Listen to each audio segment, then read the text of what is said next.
And thanks to our friends on the 5, and this is a Fox News alert. Welcome to Hannity. President Trump today calling out Senate Republicans for failing you, the American people, breaking their 7-year promise to repeal and replace Obamacare.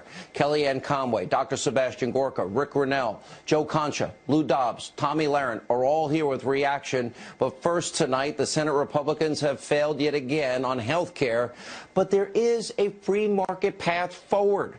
We'll tell them about it tonight, and also we will expose the anatomy of fake news after the media goes into a feeding frenzy. Why? Because President Trump actually spoke with Vladimir Putin at the G20 dinner, which is what he's supposed to do. Tonight's opening monologue. All right, so after failing to keep their promise to repeal, replace Obamacare, dozens of Senate Republicans met with the president at the White House earlier today. The commander-in-chief let them have it. They needed to hear it. Watch this. I've been here just 6 months. I'm ready to act. I have pen in hand. Believe me, I'm sitting in that office. I have pen in hand. You never had that before.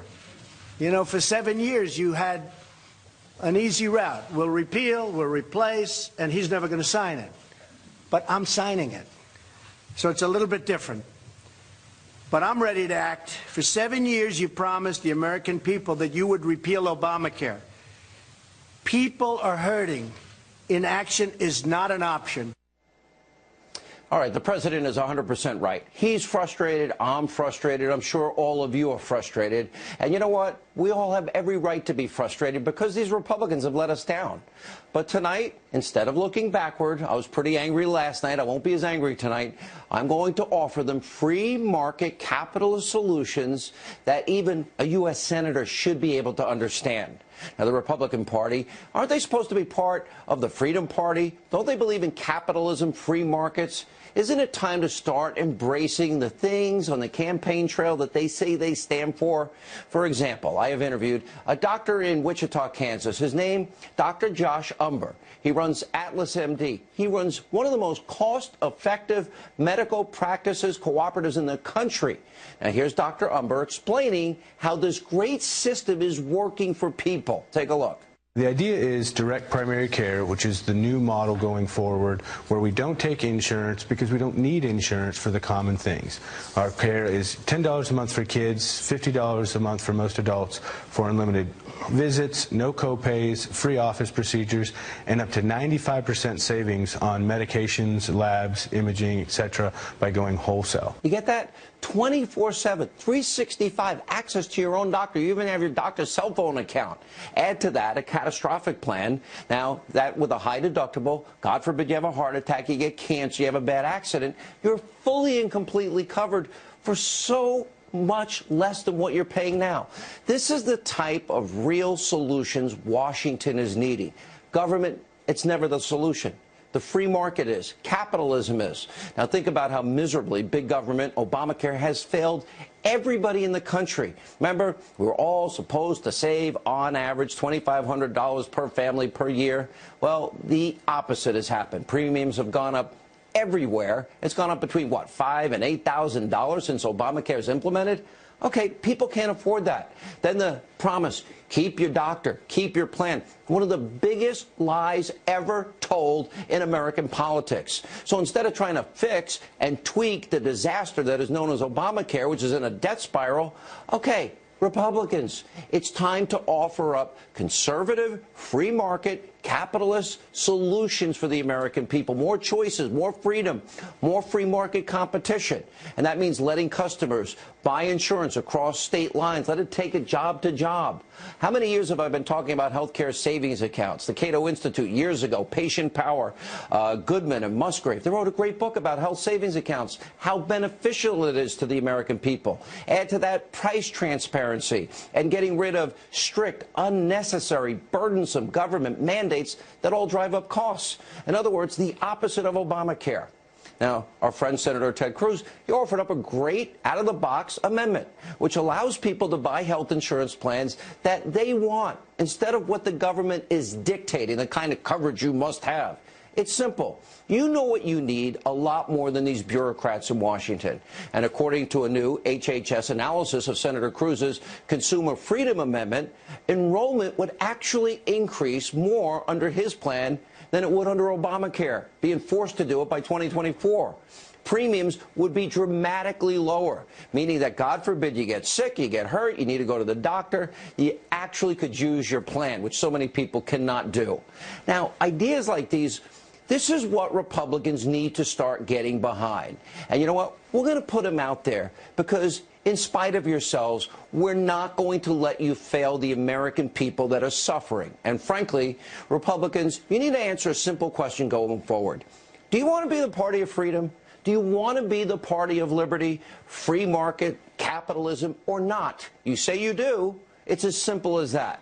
And also tonight, our other top story, we need to expose the latest fake news, so-called scandal the Destroy Trump media created, and then they spread. It spread like wildfire last night. Now, the press was hysterical after a story broke about President Trump holding what the media falsely claimed was a secret meeting with Vladimir at the G20 dinner earlier this month. Now, of course, the media, they didn't do any fact-checking. They immediately went into full freak-out conspiracy mode. Take a look at this. John McCain compares the Russia story to a centipede. There's always another shoe to drop. Well, this evening, one more piece of footgear goes Trump in the night. This is rolling disclosure, and the only reason we know about it is because we have a vigilant press. When this story first crossed, Trump Putin held a second undisclosed meeting at the G20 summit.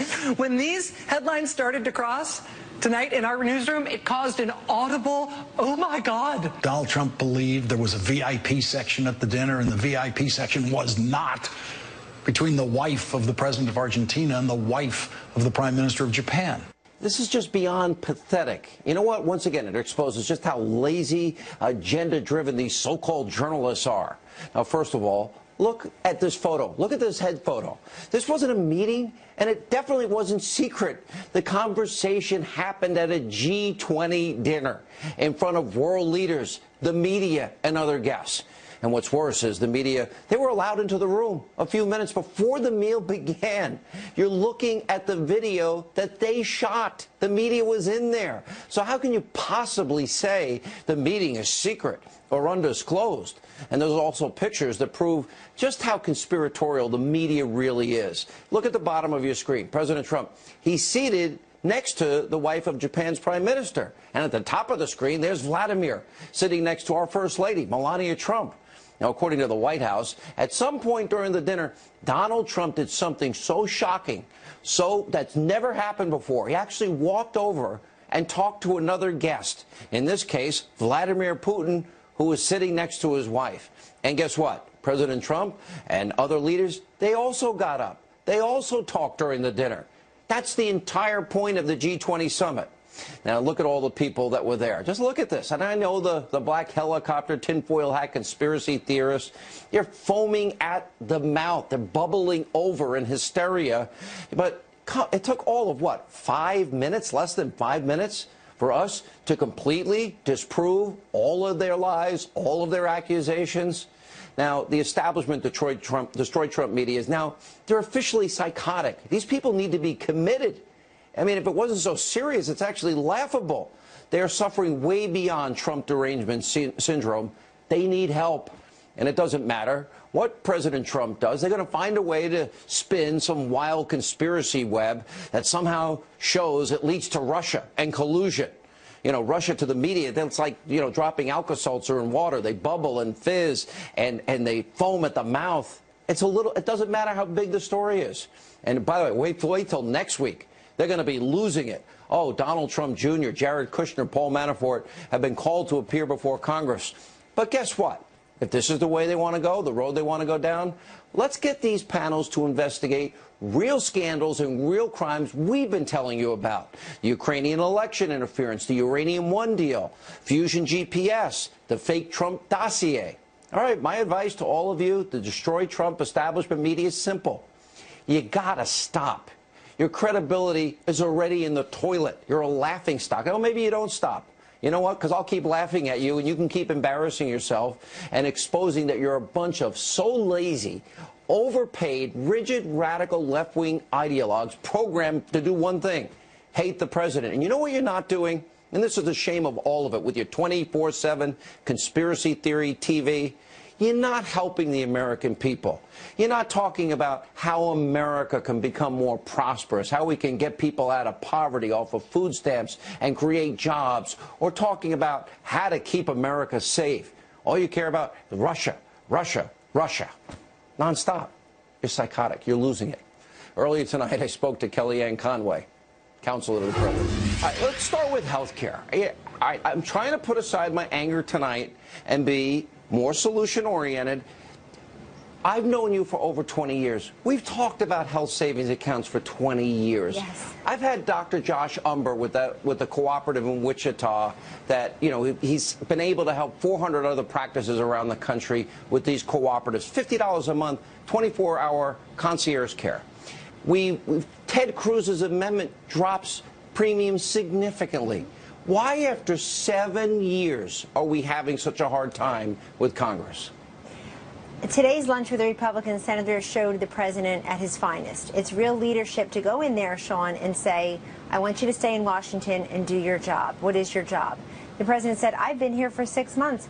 You've been here for 7 years, promising in 4 consecutive election cycles to repeal and replace Obamacare.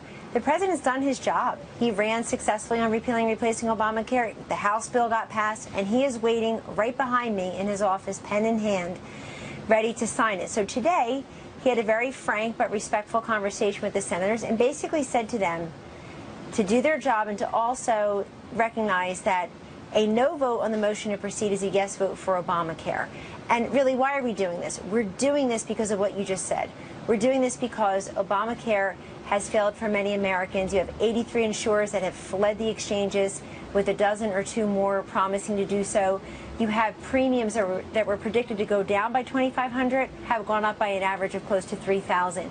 You have 6.5 million Americans willing to fork over $3 billion to the IRS, Sean, in taxes and penalties rather than pay into Obamacare. And most importantly, over 1,300 counties now, if Obamacare is not repealed, over 1,300 counties will have one provider. 40 counties have 0 providers. That's not a choice. And so this is why we're doing it. I just want to say one thing. You mentioned HSAs, health savings accounts. Under the current Senate bill, which we hope they will pass and put on the Senate and the president's desk, for the first time ever, people can use that HSA money to pay for their premiums. That's the problem with Obamacare. People don't have access to insurance because they don't have access to health care because they don't have an insurance card. They have an insurance card. They can't use it because of the premiums. HSA money is to pay for the premiums. You open up a bigger market for people to get that care they deserve. You know, I don't care if it's repeal only in a transition. I wasn't the biggest fan of the House bill, but it's a big step in the right direction. Right. And it allows, for example, catastrophic care, which is illegal under the Obamacare law. It allows for health savings accounts. The Cruz Amendment is very helpful for lowering premiums. The Freedom Caucus amendments, they help lower premiums. I don't know. I mean, it's so obvious and evident. Does the Republican Party in Congress want to be the party of freedom, the party of free market solutions? Because to me, it's really that basic and fundamental. You know, that was discussed today. We're at an inflection point, really. This could be a very, very big moment for the party and certainly more importantly for the country. We need to look Americans in the eye and say, when we had a chance to pull back on the government literally standing between the doctor and the patient, between you and accessing health care for you and your family affordably and sustainably, that this president, this Congress, told the nation, we stand with you. And let's review a couple of the other great things that are on the bill. I think this is important. You have the Stability Fund, has billions of dollars more in it now. You have to stabilize these markets to help cover those with pre-existing conditions. You basically are saving Medicaid, which is completely unsustainable and unaffordable in its current configuration, so that you give those governors flexibility. $45 billion, Sean, for the opioid epidemic, which I work on every single day here. There are so many positive things. But look, any Republican senator who votes against a motion to proceed is basically saying we're proceeding with Obamacare. And very quickly, if you don't like the bill, do what Ted Cruz did. Yeah, that's right. They will be held accountable. But if you Last don't like question. the bill, do what Ted Cruz did. He offered an amendment. Right. If you don't like it, amend it, go to the Senate floor and say how to improve it. Let's go back to the Merkel dinner for just a minute because of the bubble and fizz hysteria on NBC and CNN. Okay, all the press knew that Melania was sitting next to Vladimir Putin. Everybody knew all of these leaders were in the room. Everybody knew that everybody would be talking. This is, what do you make? It's almost like I want to send everybody in the media. If Donald Trump drank and he doesn't, they would say, oh my God, that's Russian vodka, because they're so obsessed. What's your reaction to the media's insanity here? Well, we talk about America, particularly Made in America Week here at the White House, Sean. They get to talk about Russia, Russia, Russia again. But this one really is over the top. As you say, it was a concert and a dinner hosted by Angela Merkel. Obviously, we don't do the seating arrangements. Mrs. Trump, our wonderful First Lady, seated next to President Putin. At the end of the dinner, her husband, the president, went over to speak with her and President Putin. The only interpreter that was allowed for him was a Japanese. He chose a Japanese interpreter because he was sitting next to Mrs. Abe. Anyway, the upshot was any description of this as an undisclosed, secret, second, furtive meeting is complete nonsense. That was part of the public schedule. This is what leaders do. They talk to each other. They talk to each other in sit-downs for 2 hours and 15 minutes, just as President Putin and President Trump did. And they also talk to each other when their spouses are seated next to the world leaders. And so this is just another attempt to bring Russia into the conversation. Here at the White House, we were talking about Made in America. These people with their goods and services that are made in America, very proud from all 50 states here. The president's doing a great job putting American workers first and keeping these American factories listen, open. Kellyanne, you and I both know they're never going to report on the good news. They're never going. They don't seem to care about North Korea, Iran. They don't seem to care about getting Americans off of food stamps, out of poverty, and back to work. Their constant 24/7 obsession. Look at the approval ratings. Look at the approval ratings. The president is far more popular than the Congress or the media. That should tell you something. That's true. That's true. All right. But by the way, we're not the media. We're the fair and balanced part. The rest of them are all sheep. Kellyanne, good to see you. Thanks for being with us. Up next tonight on this busy breaking news night tonight on Hannity. Because of what Donald Trump has done in the past, reporters, foreign policy analysts, and our allies can safely assume the worst. The establishment destroyed Trump media. They've been losing their collective minds. They're in a state of psychosis over the fact the president spoke to Vladimir Putin at a dinner that everybody knew they both attended. Dr. Gorka, well, he's not afraid to take on the liberal press. He'll join us next. And then later tonight, a very important monologue, another example of liberal hate, Rosie O'Donnell's disgusting tweet about a game that involves, killing the president. We'll examine Hollywood hate tonight. And then later, Tommy Lahren, she gets the final word. Stay with us.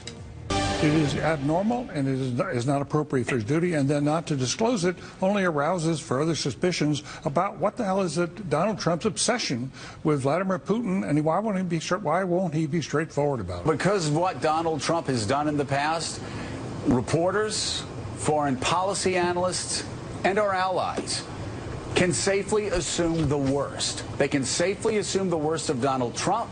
They can safely assume the worst of Vladimir Putin. I just safely assume the worst about liberal Joe, who's begging to keep his job on liberal conspiracy TV, MSNBC. Now, the destroyed Trump media, the establishment media, is in full meltdown mode. Why?